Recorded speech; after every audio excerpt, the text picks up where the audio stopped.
బులెటిన్లో మరో breaking news. YouTuber జ్యోతి మల్హోత్రా విచారణలో కీలక సమాచారం రాబట్టే ప్రయత్నం చేసింది ఎన్ఐఏ.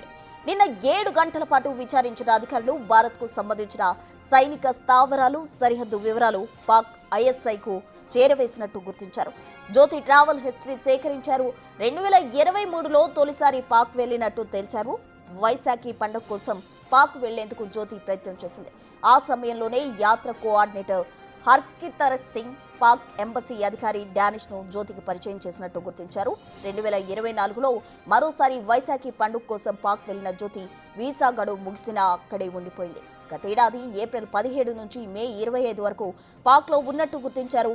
కోర్ట్ ఆపరేషన్లో భాగంగా పాక్కు అనుకూలంగా వీడియోలు తీసినట్టు నిర్ధారణకు వచ్చారు ఎన్ఐఏ అధికారులు.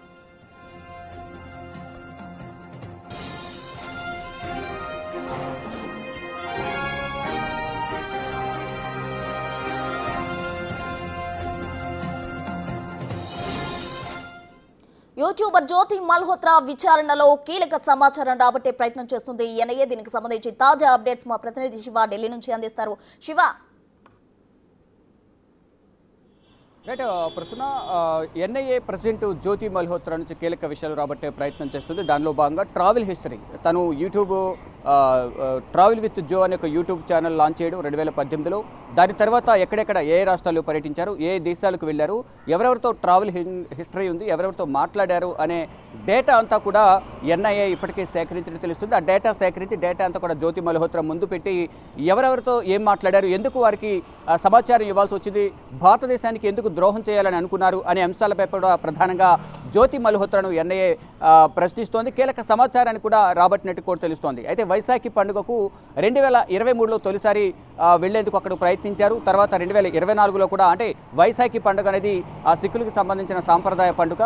పంజాబ్లో ఎక్కువగా దీన్ని నిర్వహిస్తూ ఉంటారు. అక్కడ సిక్కు యాత్రకు సంబంధించిన యాత్ర కోఆర్డినేటర్ హర్కత్ సింగ్ ద్వారా పాకిస్తాన్లో డానిష్ అనే ఐఎస్ఐ ఏజెంట్కు పరిచయం చేశారు. ఆ పరిచయం కాస్త మొత్తం రోజు మాట్లాడుకోవడం, ఇటు భారత్కు సంబంధించిన సైనిక స్థావరాలు కానీ సరిహద్దు ప్రాంతాల సమాచారాన్ని కూడా వివరాలను ఎప్పటికప్పుడు పాకిస్తాన్కు చేరవేయడంలో జ్యోతి మల్హోత్రా కీలకంగా వ్యవహరించారు. దీనికి కొంత డబ్బు కూడా ఇచ్చేవారు అనేది కూడా ప్రధానంగా ఎన్ఐఏ దర్యాప్తులో తేలింది. దాంతోపాటు జ్యోతి మల్హోత్రాకు ఎవరైతే సహకరించారో, జ్యోతి మల్హోత్రాను అరెస్ట్ చేసే సమయంలోనే మరొక 5గురిని అరెస్ట్ చేశారు. వారి నుంచి కూడా కీలక సమాచారం రాబడుతున్నారు. మొత్తం 12 మందిని ఇప్పటి వరకు పాకిస్తాన్ స్పైస్ ఎవరైతే ఉన్నారో వారందరినీ కూడా అరెస్ట్ చేసి వారి నుంచి కీలక సమాచారాన్ని రాబడుతున్న పరిస్థితి కనిపిస్తుంది. వారిలో వ్యాపారులు ఉన్నారు, దినసరి కూలీలు కూడా ఉన్న నేపథ్యంలో వారికి డబ్బు ఆశ చూపి భారతదేశానికి సంబంధించిన కీలక సమాచారాన్ని అంతా కూడా వారు తీసుకోవడం, ఎంత సమాచారం కీలక సమాచారం ఇస్తే అంత డబ్బు ఇవ్వజూపే విధంగా కూడా అక్కడ ఆశ చూపి వారి నుంచి సమాచారాన్ని సేకరించిన పరిస్థితి కనిపిస్తుంది. ఇక మరి ముఖ్యంగా జ్యోతి మల్హోత్రా పాకిస్తాన్ వెళ్ళడం, అక్కడ వైశాఖి పండుగ సందర్భంగా అక్కడికి వెళ్ళిన నేపథ్యంలో ఏప్రిల్లోనే గత సంవత్సరం వెళ్ళారు. 2023లో వెళ్ళారు. 2024లో కూడా జ్యోతి మల్హోత్రా వెళ్ళి ఏప్రిల్ 17 నుంచి 18 మధ్యలో కూడా అక్కడే ఉన్నారు అనేది కూడా ప్రధానంగా తెలుస్తుంది. దానిలో భాగంగా అక్కడ వారితో డానిష్తో సత్సంబంధాలు పెంచుకోవడం, మరోవైపు అక్కడ ఉన్న కీలక అధికారులతో కూడా, అంటే ఏప్రిల్ 17 నుంచి 25 మధ్య అక్కడ ఉండటం, అక్కడ ఉన్న అధికారులతో పరిచయాలు ఏర్పరచుకోవడం, దాని ద్వారా తను వీడియోస్ కూడా చేసుకోవడానికి వీలవుతుంది, ఈజీ అవుతుంది అని కూడా భావించి అక్కడున్న అందరితో కూడా సన్నిహితంగా మెలగడం, అందరితో మాట్లాడడం, అక్కడే పాకిస్తాన్కు అనుకూలంగా వీడియో బ్లాగ్స్ చేసి సోషల్ మీడియాలో ప్రచారం చేయడం, పాకిస్తాన్కి సంబంధించిన ట్రావెలింగ్కి సంబంధించి కానీ పర్యాటక ప్రాంతాలకు సంబంధించి అక్కడ ఆహారపు అలవాట్లు కానీ జీవన విధానాల గురించి అంతా కూడా వీడియోస్ చేసి పాకిస్తాన్కు అనుకూలంగా అక్కడ వీడియోస్ చేయడం, బ్లాగ్స్ చేసి సోషల్ మీడియాలో పోస్ట్ చేయడం, ఇదంతా కూడా పాకిస్తాన్కు అనుకూలంగా చేస్తారు. తర్వాత ఇక భారత్కు సంబంధించిన కీలక సమాచారాన్ని కూడా సేకరించే పనిలో కూడా జ్యోతి మల్హోత్రా నిమగ్నమై ఉన్నారు. అంటే పాకిస్తాన్కు సహాయం చేయాలనే యోచనలో తను ఉంది. అక్కడున్న అధికారులతో సంబంధాలు పెట్టుకోవడం కానీ, వారితో డైలీ మాట్లాడడం, వారి నుంచి కీలక సమాచారం సేకరించడం, ఇక్కడ భారత్కు సంబంధించి పలు ప్రాంతాల్లో పర్యటించి ఇటు పెహల్గామ్ కానీ ఇటు పూరి ఇతర ప్రాంతాల్లో పర్యటించి భారత్కు సంబంధించిన కీలక సమాచారాన్ని పాకిస్తాన్కి చేరవేస్తున్నారనే అనుమానంతోనే గూఢచర్యం కేసులో హర్యానాలోని హిస్సార్లో తన హర్యానా పోలీసులు అరెస్ట్ చేశారు. తర్వాత ఇంటికి వెళ్ళి తన తండ్రిని కూడా ప్రశ్నించిన నేపథ్యంలో తన కుమార్తె గురించి ఎక్కడికి వెళ్తుంది, ఏం చేస్తుంది అనేది కూడా తనకు తెలియదు, కేవలం ఢిల్లీ వెళ్తున్నానని మాత్రమే తనకు చెప్పేదని, పాకిస్తాన్ వెళ్ళినట్లు కానీ ఇతర దేశాలు వెళ్ళినట్టు నాకు అసలు తెలియదు అంటూ కూడా వారి తండ్రి జ్యోతి మల్హోత్రా తండ్రి హరీష్ మల్హోత్రా కూడా తెలియజేశారు. అంటే ఎవరు కూడా స్నేహితులు వచ్చేవారు కాదు, ఇంట్లోనే తను వీడియోస్ చేసుకునేది తప్ప ఎవరు కూడా స్నేహితులు అనేవారు ఎవరి ఇంటికి వచ్చేవారు కాదు. ఇక అరెస్ట్ చేసిన రోజు కూడా వచ్చి తన బట్టలు తీసుకుని వెళ్ళిపోయిందని కూడా జ్యోతి మల్హోత్రా తండ్రి చెప్తూ ఉన్నారు. ఇక పెహల్గాంలో జనవరిలో పర్యటించారని కూడా చెప్తూ ఉన్నారు. జనవరిలో వెళ్ళడం, తర్వాత ఏప్రిల్ 22న అక్కడ ఉగ్రవాదులు దాడులు చేయడం, ఇదంతా కూడా జ్యోతికి తెలుసు.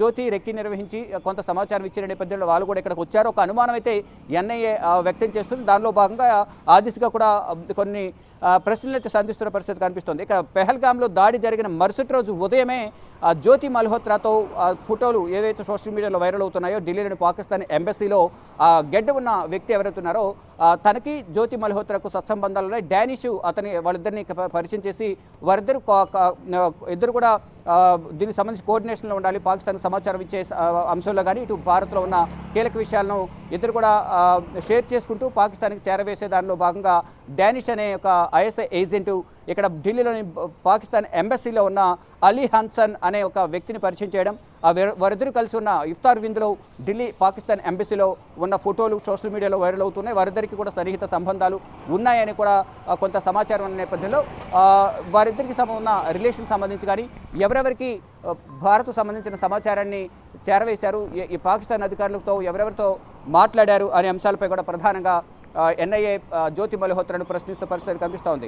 మొత్తంగా చూసుకుంటే పాకిస్తాన్కు కీలక సమాచారాన్ని, సైనిక స్థావరాలు, పంజాబ్లో సరిహద్దుల్లో సైనిక స్థావరాలు ఉంటాయి భారత్కు సంబంధించి, అక్కడ మరోవైపు ఇతర రాష్ట్రాల్లో గుజరాత్, రాజస్థాన్, మొత్తం జమ్మూ కాశ్మీర్కి సంబంధించిన సరిహద్దు ప్రాంతాల్లో మెయిన్ సరిహద్దు సైనిక స్థావరాలు ఏవైతే ఉన్నాయో వాటన్నిటికి సంబంధించి కూడా అక్కడక్కడ స్లీపర్ సెల్స్ని, స్పైస్ని ఏర్పాటు చేసుకుని వారందరి ద్వారా జ్యోతి మల్హోత్రా సమాచారాన్ని సేకరించి పాకిస్తాన్కు చేరవేస్తున్నారనేది ప్రధానంగా ఒక ఆరోపణ ఎదుర్కొంటున్నారు. ఆ ఆరోపణకు తగ్గట్టే కీలక ఆధారాలను కూడా ఎన్ఐఏ కానీ ఇటు హర్యానా పోలీసులు కూడా గుర్తించిన నేపథ్యంలో ఆ దిశలో జ్యోతి మల్హోత్రాను విచారణ కొనసాగిస్తున్నారు. నిన్న సుమారు 7 గంటల పాటు విచారించారు. దీనిలో ట్రావెలింగ్ హిస్టరీ కానీ, ఎప్పుడు పాకిస్తాన్ వెళ్ళారు, ఎక్కడెక్కడ వెళ్ళారు, పూరి ఎందుకు వెళ్ళారు, అక్కడ వెళ్ళిన తర్వాత ఎటువంటి ప్లాన్ చేశారు ఏంటి అనేది కూడా, ఎక్కడెక్కడ రెక్కి నిర్వహించారు, ఇటు పెహల్గాం దాడికి జ్యోతి మల్హోత్రాకు సంబంధం ఉందా లేదా, ఎందుకు పెహల్గాం వెళ్ళారు అనే అంశాలపై కూడా, ఎందుకు పాకిస్తాన్కు సమాచారం ఇవ్వాల్సి వచ్చింది, ఎందుకు సమాచారం ఇస్తున్నారు, వారి నుంచి మీరు ఏమైనా ఆశించారా, ఏమైనా డబ్బులు ఇవ్వజూపారా ఏంటి అని అనేక కోణాల్లో కూడా ఎన్ఐఏ దర్యాప్తు అయితే కొనసాగిస్తోంది. మొత్తంగా చూసుకుంటే పెహల్గాంలో దాడి తర్వాత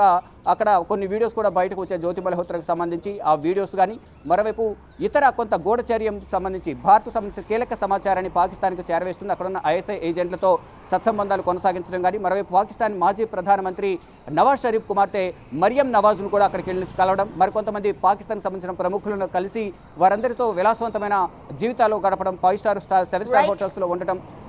కానీ ఇక్కడ హర్యానాలో మాత్రం ఒక మధ్యతరగతి కుటుంబంలో వారి తండ్రికి మాత్రం ఏమీ తెలియదు, తన కుమార్తె ఎక్కడికి వెళ్తుంది, ఏం చేస్తుంది అనేది నాకు ఇప్పుడు చెప్పలేదు, కేవలం ఢిల్లీ వెళ్తున్నానని మాత్రమే చెప్పింది తప్ప పాకిస్తాన్ వెళ్తున్నట్లు, అక్కడ ఏం చేస్తున్నట్లు నాకు చెప్పలేదు అనేది కూడా హరీష్ మల్హోత్రా, జ్యోతి మల్హోత్రా తండ్రి చెప్తున్నారు. మొత్తంగా చూసుకుంటే ఇక జ్యోతి మల్హోత్రాతో ఎవరెవరు ట్రావెల్ చేస్తారు, జ్యోతి మల్హోత్రా దగ్గర సేకరించిన డేటా అంతా దాని ఆధారంగా కూడా ఇప్పుడు ఎన్ఐఏ దర్యాప్తు అయితే కొనసాగిస్తూ ఉంది. ప్రస్తుతం